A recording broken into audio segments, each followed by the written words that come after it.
नमस्कार मित्रांनो, circle Marathi news चॅनलचे update मिळवण्यासाठी चॅनलला सबस्क्राईब करा। विधानसभा निवडणुकीसाठी अर्ज दाखल करण्याची मुदत संपली आहे। त्यामुळे मैदानात कोण आहे याचे चित्र आता स्पष्ट झाले आहे। बीडमध्ये राष्ट्रवादी अजित पवार गटाचे नेते आणि मंत्री धनंजय मुंडे परळी मतदारसंघातून निवडणूक लढवत आहेत। त्यांच्या विरोधात यावेळी करुणा शर्मा यांनी अर्ज दाखल केला, परंतु शेवटच्या दिवशी त्यांच्या स्वप्नावर पाणी फिरलेलं आहे। करुणा शर्मा यांनी फेसबुक व्हिडिओ पोस्ट करून आपल्या अश्रूंना वाट मोकळी करून दिली आहे। यावेळी त्यांनी धनंजय मुंडेवर यांच्यावर गंभीर आरोप केलेत। तर काय म्हणाल्यात करुणा शर्मा, ऐकूयात।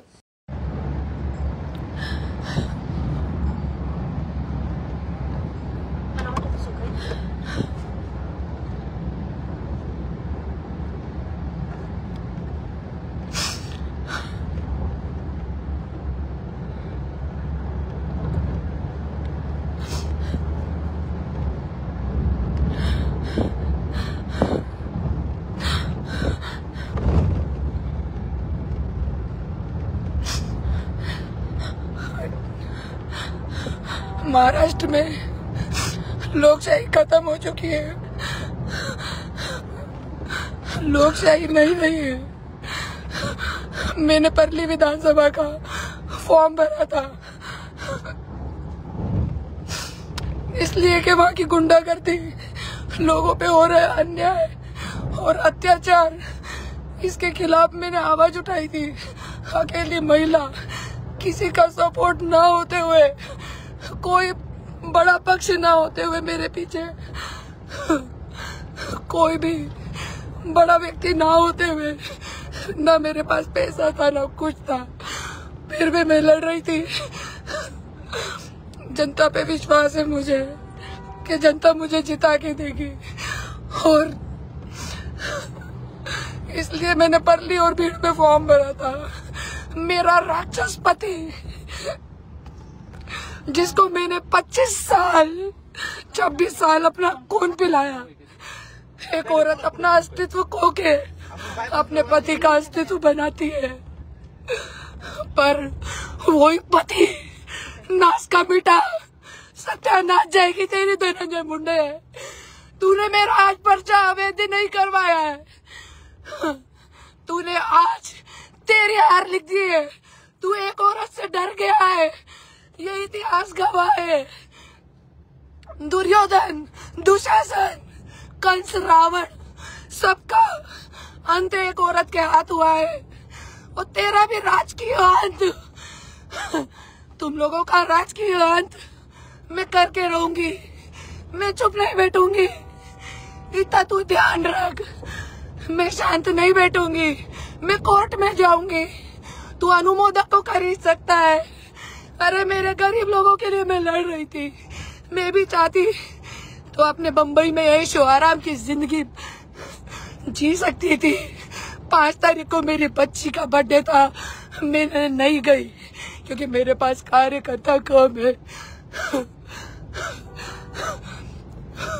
दशहरे पे नहीं गई, कल धनतेरस था नहीं गई, दिवाली पे भी नहीं जाऊंगी। पर लोकशाही खत्म हो चुकी है। धनंजय मुंडे जैसे गुंडे और राष्ट्रवादी जैसी पार्टियां जब तक महाराष्ट्र में है, मैं बोलती हूँ नहीं, किसी महिला को न्याय नहीं मिल सकता। आज अकेली के दम पे कैसे कैसे करके मैं लड़ रही हूँ, क्योंकि मेरे जैसी कई महिलाएं हैं जो बेसहारा है, बेगुनाह है, फिर भी उनको इन लोगों ने जेल में डाला। हर किसी पे झूठे केसेस करना, दारू के धंधे, व्यापारियों को इतना परेशान करना कि उनको भीड़ जिला तक छोड़ना पड़ जाता है।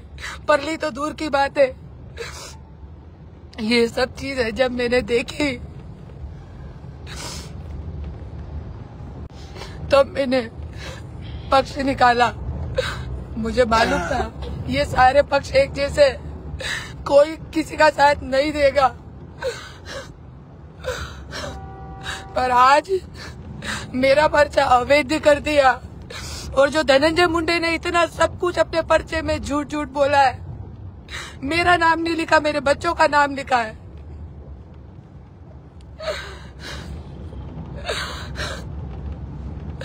लोकशाही खत्म हो चुकी है। महाराष्ट्र में ये छत्रपति शिवाजी महाराज का महाराष्ट्र नहीं रहा, ये बाबा साहेब अम्बेडकर का महाराष्ट्र नहीं रहा। यहाँ पे सरेआम पंकजा मुंडे बोलती है अपने समाज के बच्चों को कोयता घिस के रखो। अरे बाबा साहेब अम्बेडकर ने हमें पेंसिल दी है, पेन दिया है।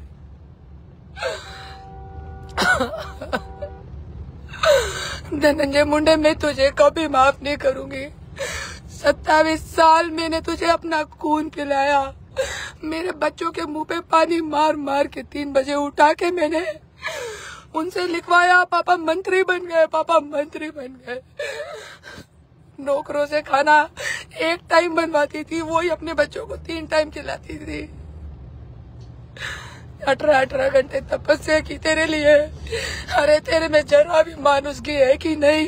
तेरे गुंडे से तूने मुझे पिटवाया, 3 बार जेल में डाला मुझे, मेरी गाड़ी फोड़ी।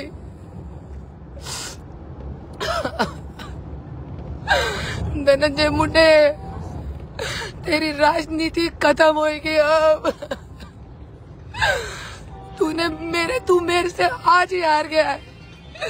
तू तो उसी दिन हार गया था मुझसे।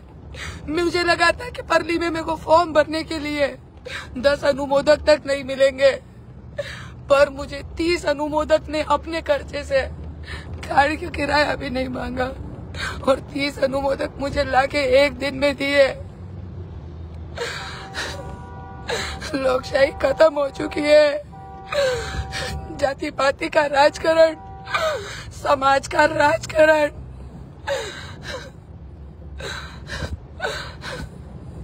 ये गुंडेशाही। मैंने पैर उठाया है, इसके बाद कोई पैर नहीं उठाएगा ये गुंडों के खिलाफ, क्योंकि मैं तो उसी दिन मर चुकी थी जिस दिन मेरे पति ने मुझे छोड़ा था।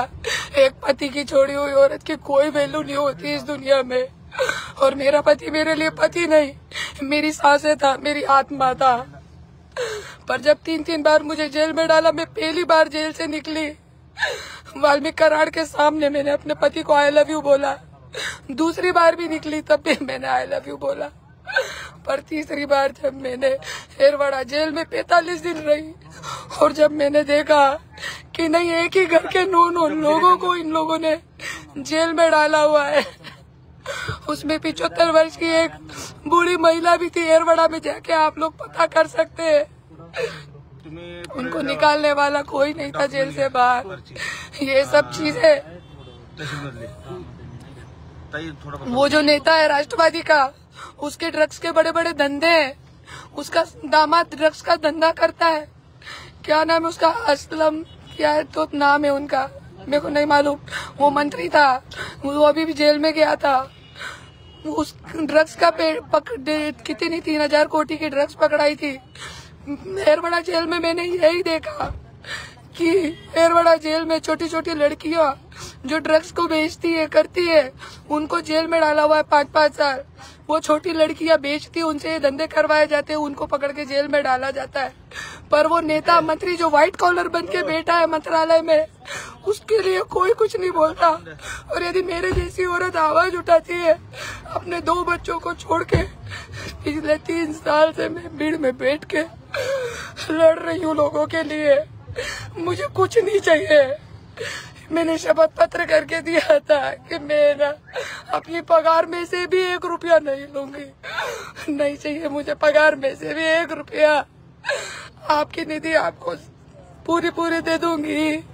कुछ मुझे अच्छा करना था महाराष्ट्र का, इसके लिए मैंने परली में फॉर्म भरा था।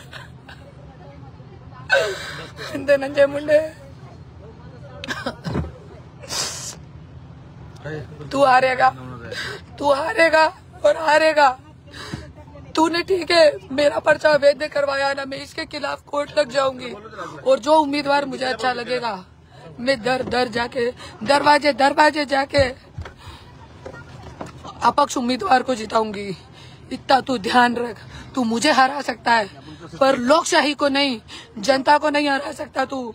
और यदि इस बार जिस उम्मीदवार को मैं पार्टी मत दूंगी, यदि वो हारा, तो जनता मैं आपको बोलती हूँ, पब्लिक को बोलती हूँ कि ये समझ लेना, ये मेरी हार नहीं होगी, ये जब तक ये वो उम्मीदवार की हार नहीं होगी, ये हार होगी लोकशाही की, ये हार होगी छत्रपति शिवाजी महाराज के महाराष्ट्र की, ये हार होगी बाबा साहेब अम्बेडकर के संविधान की। बस मुझे इतना ही कहना है, बाकी और कुछ नहीं। मैं जितने दिन जिंदा हूँ, ठीक है, यदि मैं मर गई तो मेरे कार्यकर्ता जो हैं, मेरे बच्चों को मेरे पार्टी का उम्मीदवार अध्यक्ष मत बनाना। मेरा जो पक्ष का अध्यक्ष था, जो गायकवाड़ जी हैं, मेरे साथ दिन रात काम कर रहे हैं, रघुनाथ गायकवाड़, नवनाथ अरे भाऊ, इन लोगों को महेश गित्ते, ये लोगों को महेश गित्ते, रघुनाथ गायकवाड़, नवनाथ हरे, ये सब लोगों को मेरे पक्ष की अध्यक्षता दे देना।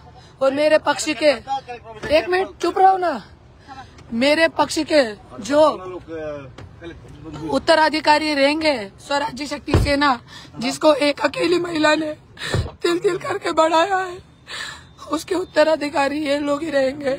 और शकीला ताई, शर्मिला शेलके ताई, ये सब लोग मेरे पक्ष के उत्तराधिकारी रहेंगे। यदि मुझे कुछ हो गया तो उसका जिम्मेदार धनंजय मुंडे और गुंडा गैंग होगी उसकी, जिनका उल्लेख मैंने कोर्ट कचहरी में किया हुआ है।